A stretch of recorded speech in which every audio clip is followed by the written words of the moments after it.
예수님이 이 지구에 오셔서 일으켰던 수많은 표적이 있습니다. 기적이 있습니다. 그 가운데 빼놓지 않고 기억해야 될 표적 하나가 있는데 아주 중요한 표적이죠. 오병이어입니다. 어린아이가 쌓은 도시락에 물고기 2마리, 보리떡 5조각이 있었는데 성경 기록에 보니까 5,000명이 먹었어요. 남자만. 장성한 남자입니다. 그러면 거기에 모였던 여성들 그리고 어린 아이들까지 합하면 최소 10,000명입니다. 어떤 신학자는 한 2만 명까지 봐요. 역사가 시작된 이래로 그와 같은 표적은 유일합니다.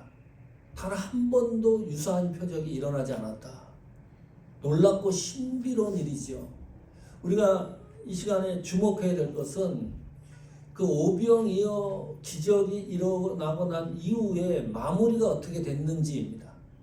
수많은 무리들, 군중들이 그 사건을 눈으로 직접 확인하고 그것을 봤을 텐데 어떤 결과가 일어났을까? 제자들도 마찬가지입니다.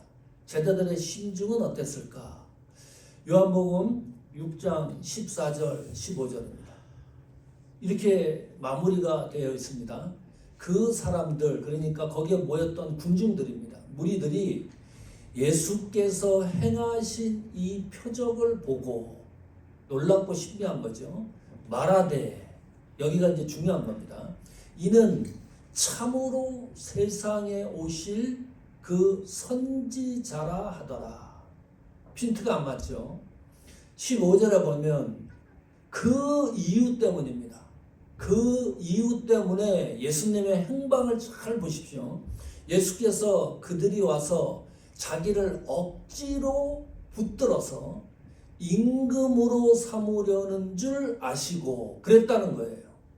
거기에 있던 무리들이 다시 혼자 조용히 그 현장을 떠납니다. 산으로 떠나 가시니라. 다른 성경에 기도하러 가셨다. 이게 결론이에요. 그러니까 거기에 모였던 모든 무리들의 공통적인 인식이 예수님을 바라보는 인식이 그렇다는 거예요. 정치가, 혁명가, 이 사람이 정권을 잡았으면 좋겠다. 우리가 대통령이 됐으면 좋겠다. 그런 바람이죠.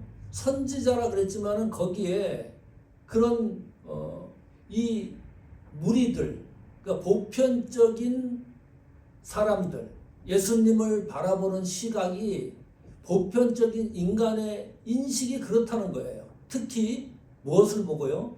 표적을 보고, 기적을 보고. 기적을 보고 표적을 보고 예수 그리스도가 나의 구세주라고 하는 것이 발견되기가 이렇게 어려운 거예요. 너무 어려워요. 그래서 예수님이 혼자 산으로 거기를 떠난 겁니다. 본질이 흐려지기 때문에. 이분이 대통령이 되면 먹고 사는 일에 걱정이 없겠다 생각하는 겁니다. 왜냐하면 경기가 안 좋고 정치가 안 좋아도 괜찮아요. 왜냐하면 이 예수님이 표적을 일으키잖아요. 오병이어를 가지고 10,000명 이상을 먹이는데 이분이 대통령이 되면 우리는 먹고 사는데 지장이 없겠다. 뭐 이런 생각을 했겠죠. 본질에서 벗어났다. 기적을 일으켰는데 기적대로 정확하게 인식을 못하는 거죠. 이게 슬픈 자아상 비극입니다. 만약에 사모하는 교회에 수를 말하는 게 아닙니다. 예수님이 사라진다면 내 믿음의 중심에 예수 그리스도가 떠난다면 내 사역에 예수 그리스도가 어느 날 조용히 떠나신다면 우리 공동체 안에 예수님이 사라진다면 끔찍한 겁니다. 상상만 해도요 너무 비극적이에요. 가슴 아픈 일이고. 그걸 어떻게 감당합니까? 예배드리려고 모였는데 예수 그리스도가 없어요. 내가 사역을 하는데 그 사역의 중심에 예수 그리스도가 없는 거예요. 공동체 안에 예수님이 없다. 이건 너무나 비극적인 현실이에요. 그렇다면 제자들은 또 어떤가? 제자들의 향방입니다. 요한복음 6장 16절 17절 보십시오. 저물매 제자들이 바다에 내려가서 배를 타고 바다를 건너 가버나움으로 가는데 그랬죠. 그 제자들도 예수님과 거리를 두고 있는 거예요. 헤어지는 겁니다. 오병이어 기적이 끝난 다음에 제자들도 작별 인사를 하고 배를 타고 건너편으로 가는 거예요. 지금 상황이 그런 겁니다. 요한복음 6장 16절 17절 말씀으로 봐서는 의도적으로 제자들이 예수님과 결별하는 상태예요. 바다로 내려가서 떠난 거예요. 작별 인사도 없이. 그런데 다행히 공간복음의 이 내용이 똑같이 기록이 되어 있습니다. 거기에 어떻게 기록이 되어 있냐 하면 마태복음 14장 22절 보십시오. 예수께서 즉시 제자들을 재촉하사 자기가 무리를 보내는 동안에 배를 타고 앞서 건너편으로 가게 하시고 그랬습니다. 그렇다면 이 제자들이 배를 타고 건너편으로 가게 된 중요한 동기는 예수님에 의하여 움직이는 거예요. 예수님의 명령에 의하여 움직이는 거예요. 그것도 재촉해서. 이유가 뭘까요? 왜 예수님은 이렇게 분리하는 걸까요? 왜 그 무리들과 제자들을 예수님은 빨리 분리하시는 것일까? 마가복음 6장 52절 보십시오. 6장 52절에 이는 그들이 그 떡 떼시던 일을 깨닫지 못하고 도리어 그 마음이 둔하여 졌음이러라. 오병이어 사건의 이 제자들이 깨닫지 못하는 거예요. 이 놀라운 기적과 표적을 일으켰는데도 불구하고 제자들은 똑같이 생각하는 겁니다. 그 무리와 군중처럼 예수님을 바라보는 시각이 깨닫지 못하면 어떻게 돼요? 마음이 둔하여진다. 공식입니다. 하나님 말씀의 본질에서 벗어나면 마음이 둔해져요. 둔탁해집니다. 마가복음 6장 35절 보십시오.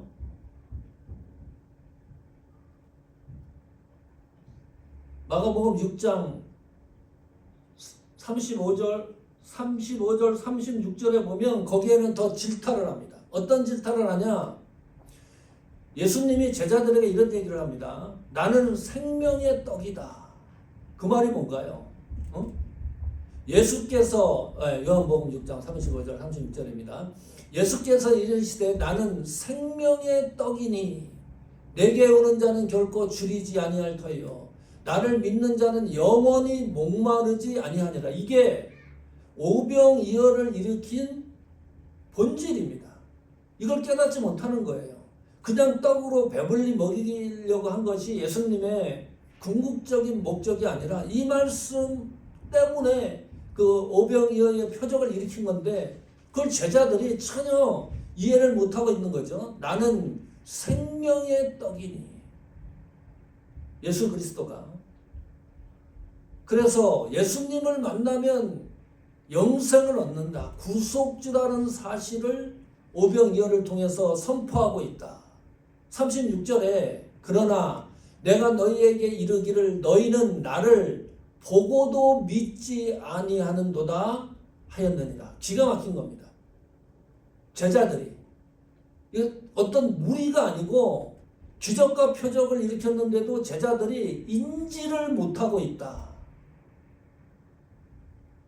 이 비극적인 거 아닙니까? 예수님이 곁에 있는데 그 예수님을 예수 그리스도로 믿지 않고 있다. 그 이유입니다. 거기에 있던 군중 대다수가 예수님에 대해서 구속주로 믿어지는 게 아니고 정치가 혁명가로 이 제자들도 그랬어요. 어떻게 그랬습니까? 누가 크냐 갖고 논쟁을 합니다. 이 예수님이 정권을 잡으면 누가 국회의원이 되고 누가 장관이 되고 누가 국무총리가 되고 이런 논쟁을 계속했다는 거예요. 그 이유 때문에 예수님은 이 제자들을 바다 건너편으로 속히 재촉해서 보내고 있는 장면입니다. 다시 확인해 보십시오. 14장 22절 마가복음 그 후에 14장 22절 이는 예수께서 즉시 제자들을 재촉하사 자기가 무리를 보내는 동안에 배를 타고 앞서 건너편으로 가게 하시고 그랬습니다. 건너편으로 가고 있는데 무슨 일이 벌어지나요? 대풍이 불어요. 물결이 휘몰아칩니다. 예수님 명령에 순종해서 제자들이 움직이고 있는데 어떤 어려움을 겪기 시작을 하는 거예요. 고통을 겪기 시작하는 거예요. 풍랑이 일어나고 바다 이 물이 거칠어지고 그 상황을 벗어나지를 못하는 겁니다. 우리가 이런 생각을 해요. 하나님 말씀에 순종하고 하나님 명령대로 살아가는데 왜 이런 일이 일어날까? 보통 우리 생각은 이런 겁니다. 하나님 말씀에 따라서 명령에 따라서 순종하고 가면 복을 받는다. 이거는 완벽한 문장입니다. 하나님 말씀에 순종하면 복을 받는다. 그런데 그 복의 개념이 우리가 생각하는 것과 하나님이 생각하는 복의 개념과 틀린 거예요. 우리는 복의 개념을 어떻게 생각합니까? 잘 되는 걸 생각합니다. 가정이 잘 되고 건강하고 자녀들이 잘 되는 거, 사업이 잘 되고 생업이 잘 되는 걸 생각을 해요. 그러나 오늘 말씀에 비추어 보면 제자들은 재촉했다는 것이 밀어냈다는 거예요. 예수님이. 그 제자들은 가기 싫은데 억지로 밀어내서 건너편으로 가게 했어요. 그 말씀대로 가는데 다른 성경에서는 이렇게 얘기합니다. 어떤 일들이 벌어집니까? 말씀대로 움직여 가는데 무슨 일이 일어나요? 대풍이 불고 바다가 흉흉하고 날이 저물어지고 있는 힘을 다해서 노를 젓고 방법을 해결할 길이 없는 거예요. 그래서 다른 성경에서는 그 상황을 보고 고난이다. 예수님 말씀에 순종해 가는데 고난이다. 다른 말로 하면 하나님 말씀에 제대로 따라가면 하나님 말씀을 제대로 순종해 가면 고난이 있다. 그런 작은 결론을 하나 얻을 수 있는 거죠. 하나님 말씀을 따라가면 환난과 고난이 있다. 다른 말로 하면 그 고난이 곧 복이라는 거예요. 축복이라는 겁니다. 이유가 뭔가요? 왜 고난이 있나요? 이 제자들을 보니까 그래요. 제자들이 잘못한 게 하나가 없어요. 그냥 예수님이 말씀하시는 대로 움직이는데 왜 이렇게 바다 한가운데서 고통과 어려움을 겪고 있습니까? 하나님 말씀대로 하면 고난이 있다. 성경이 지난주도 얘기하고 계속 얘기합니다. 어떤 고난입니까? 오른뺨을 맞는 고난이 있어요. 심리를 가야 되는 고난이 있어요. 그 고난이라고밖에 표현할 길이 없어요. 원수를 사랑해야 되는 고난이 있어요. 나에게 해코지 않은 사람을 위하여 기도해야 되는 고난이 있어요. 예수님 말씀 따라 가다 보면 오늘 말씀도 그것을 상기시킵니다. 그런데 중요한 게 뭡니까? 그 고난의 모든 문제를 누가 해결합니까? 예수님이 해결하는 거예요. 그래서 성경이 지난주 설교에도 그랬습니다.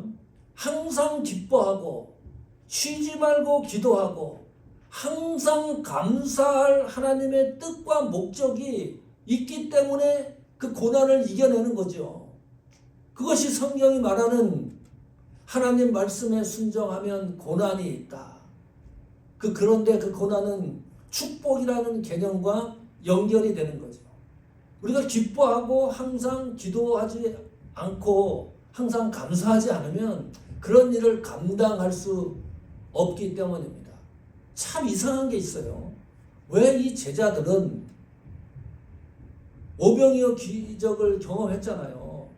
오병이어 기적이 일어나기 전에 예수님이 여기 모인 사람들을 식사를 좀 대접해야 되겠다. 제자들한테 찾아보라 그랬더니 제자들이 다 반대했습니다.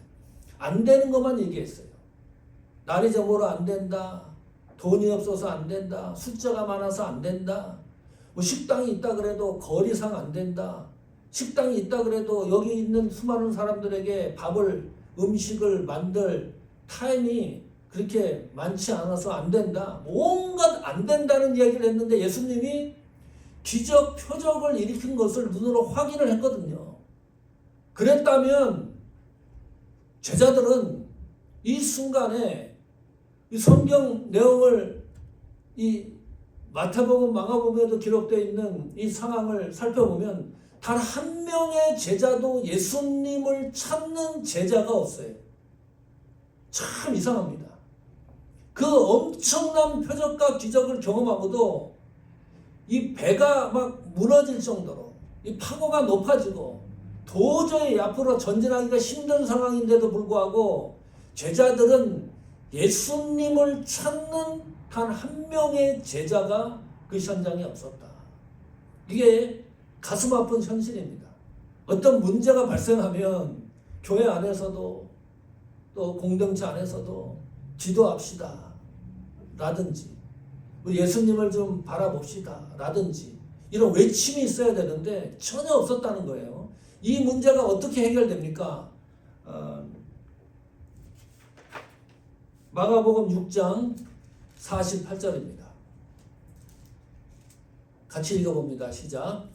바람이 거스름으로 제자들이 힘겹게 노젓는 것을 보시고 밤 4경쯤에 바다 위로 걸어서 그들에게 오사 지나가려고 하시매. 여기 보시면 힘겹게 노젓는 것을 보시고 제자들이 하는 일은 그 환경을 벗어나려고 힘을 다해 노젓는 일밖에 하는 일이 없어요. 예수님을 찾는 사람이 하나도 없었고 유의해서 봐야 될 것이 노젓는 것을 보시고 이 깜짝 놀랄 일입니다. 예수님이 지금 어디에 계신 거죠? 육지에 있어요. 산에 가 계십니다. 그리고 이 배는 가버나움을 향해서 항해를 하고 있어요. 점점 멀어지는 겁니다. 출발 지점에서 예수님과 이 거리가 점점 멀어지고 있는데 노젓는 것까지 예수님이 보고 계셨다. 무슨 의미인가요? 세 가지 의미가 있습니다. 예수님은 시간과 공간을 초월하시는 분이시다. 인간은 그렇게 하지 못합니다. 백승철이 여기 있으면 여기에 있는 백승철이 동시에 똑같은 시간에 한국에 있을 수가 없어요. 근데 예수님은 여기에 계시고 지금 똑같은 이 시간에 한국에도 계시고 아프리카에도 계시는 거예요. 저 화장실에도 계시고 길거리에도 계시고 이 놀라운 일이죠. 지금 그러지 않고는 설명할 길이 없어요. 노젓는 것을 보시고 또 하나 예수님은 하나님 자녀들에게 시선을 놓치지 않는다. 정조준하고 있다. 세 번째는 예수님은 신적 권위를 가지고 계신 분이다. 이거는 자연적으로 이루어지는 일이 될 수가 없기 때문입니다. 그렇다면 노젓는 것을 보시고 하나님이 나를 정확하게 알고 있다는 건데 어떤 자세가 필요한가요? 하나님 낯을 피할 길이 없다. 인정하셔야 돼요. 나는 하나님 시선을 피해서 숨을 장소가 없다. 이 지구에서. 그걸 누가 설명합니까? 시편 저자가 이 사실을 가슴에 품고 이렇게 고백을 하는 거예요. 시편 139편을 집에 가서 꼭 읽어보십시오. 139편 7절 한번 보십시오. 내가 주의 영을 떠나 어디로 가며 주의 앞에서 어디로 피하리까? 방법이 없다는 겁니다. 시편 139편에 보면 하늘에 가서도 안 된다는 거예요. 흑암, 껌껌한 어둠 가운데서도 하나님의 시선을 피할 길이 없다. 스올, 이 아주 지독한 지옥의 현장에서도 하나님의 시선을 피할 길이 없다. 바다 끝에 가서도 하나님의 시선을 피할 길이 없다. 그렇다면 마음의 자세가 틀려져야 됩니다. 하나님 앞에서, 이 코람데오 아닙니까? 하나님 앞에서 신앙인의 삶은 의식적으로 내가 말하는 거, 내가 생각하는 거, 내가 판단하는 거까지, 내가 행동하는 거, 내가 사역하는 거, 내가 기도하는 거, 어떤 일에서든지 하나님 앞에서 내가 행위한다는 의식이 있어야 되는 거다. 그걸 뭐라 그럽니까? 하나님 앞에서는 진실하자. 사람 앞에서는 진실하지 못할 수 있지만 적어도 하나님 앞에서는 진실한 신앙인이 되자. 제자들이 바다로 향하고 있는데 기가 막힌 거 아닙니까? 이 순간이. 하나님이 다 알고 계시는 거예요. 그래서 예수님이 태풍 가운데 오시는 겁니다. 무슨 태풍이 잠잠하고 또 이 바다 이 물이 잠잠한 상태에서 오시는 게 아니라 태풍 가운데 오셔요. 자, 한번 그 태풍 가운데 오시는 그 현장을 보고 제자들이 반응한 것이 마태복음, 마가복음, 요한복음에 공통적으로 기록된 게 있습니다. 그 예수님을 만나보고 사경이라 그랬어요. 이 사경은 3시에서 6시입니다. 새벽. 그러면 이 껌껌할 때는 예수님이 안 보이잖아요. 거의 동틀 때쯤 아닐까. 그러면 꽤 오랜 시간을 이 문제를 해결하려고 노를 지은 거예요. 노를 짓고 그 문제를 해결하기 위해서 예수님에게 외치는 것이 아니라 자기들이 해결하려고 애를 썼던 거예요. 그래도 태풍이 계속해서 잠잠해지지 않습니다. 파도도 잠잠해지지 않습니다. 그 파도와 또 이 태풍이 잠잠해지지 않은 현장에 예수님이 나타난 거예요. 거기에 대한 제자들의 반응을 몇 가지로 성경이 기록해냈어요. 두려워했다. 두 번째, 무서워했다. 세 번째, 놀라워했다. 이 성경 기록입니다. 네 번째가 기가 막힙니다. 유령이다. 깜짝 놀랐어요. 이게 제자들이 태풍 가운데 바다 물결 가운데 예수님을 만나고 나서 고백한 장면입니다. 예수님을 보고 유령이라 그럽니다. 유령이라고. 잊지 마십시오. 예수님이 우리와 가까이 하는 그 순간은 잠잠할 때도 그렇지만은 이건 아주 급박한 거예요.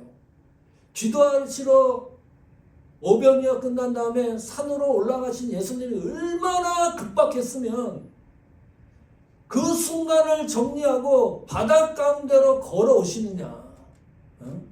근데 제자들의 반응이 이 정도밖에 안 되는 거예요. 태풍 가운데 계시는 예수님을 기억하십시오. 물결이 나를 삼키는 그 현장에 계시는 예수 그리스도를 생각해 보십시오. 우리는 죽도록 생각이 안 나요. 태풍, 이 파도만 생각이 나지. 그러니까 두렵고 떨리고 예수님이 곁에 계시는데 유령으로까지 볼 수 없는 겁니다. 우리가 해결 못하는 문제, 그 가운데 예수님이 계신다. 태풍 가운데 계신다. 이건 보통 위로가 아닙니다. 그리고 마지막으로 예수님이 그렇게 반응하는 제자들을 향해서 이렇게 말씀합니다. 마태복음 14장 27절입니다. 같이 읽습니다. 예수께서 즉시 이르시되 안심하라 나니 두려워하지 말라. 이 말씀에 제자들이 평강을 얻습니다. 기쁨을 얻습니다. 안심하라 나니, 아무 설명을 안 해요. 나니, 내가 누굽니까? 예수 그리스도입니다. 출애굽기 3장 14절에 보면 나는 스스로 있는 자니라. 하나님이 어떤 분이신가? 그렇게 물어봤을 때 나는 스스로 있는 자니라. 똑같은 내용입니다. 나니, 나는 이스라엘 자손에게 이같이 이르기를 스스로 있는 자가 나를 너희에게 보내셨다 하라. 스스로 있는 예수 그리스도. 하나님은, 예수 그리스도는 하나님이시라는 것을 다시 한번 선포하고 있다. 그 예수 그리스도가 벼안에 올라와요. 그러고 나서 모든 문제들이 해결이 됩니다. 태풍이 잠잠해지고 물결이 잠잠해집니다. 목적지까지 정확하게 도착을 합니다. 성도 여러분, 지난 한 해 동안 걸어오면서 인생은 배를 타고 항해하는 것과 같습니다.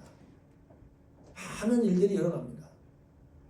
오늘 말씀을 보면 대풍이 일어나고 물결이 심할 때 그 현장에 예수님이 계시다는 것이 위로고 힘입니다. 잠잠할 때 우리 곁에 오시는 게 아니고, 이게 대풍과 물결이 너무 크니까 예수님이 안 보이는 것뿐이지, 그래서 놀랍고 두렵고 유령이라는 것까지 이야기하지만 그 예수 그리스도가 승선하지 않습니까? 그리고 그 모든 문제들이 해결되지 않습니까? 올 한 해도 최선을 다해서 여기까지 인도해 주셨습니다. 또 다음 한 해도 우리는 지속적으로 여행을 해야 됩니다. 예수님이 우리를 향하는 시선이 변하지 않는다. 그렇다면 우리는 그 시선이 변하지 않는 예수 그리스도 앞에서, 하나님 앞에서 우리 신앙의 진보와 또 성도로서의, 하나님 자녀로서 직분자로서의 삶이 오늘 말씀처럼 복되기를 축원합니다. 그 말씀을 붙들고 정리하면서 또 새로운 한 해를 붙들 수 있는 동기가 되기를 축원합니다.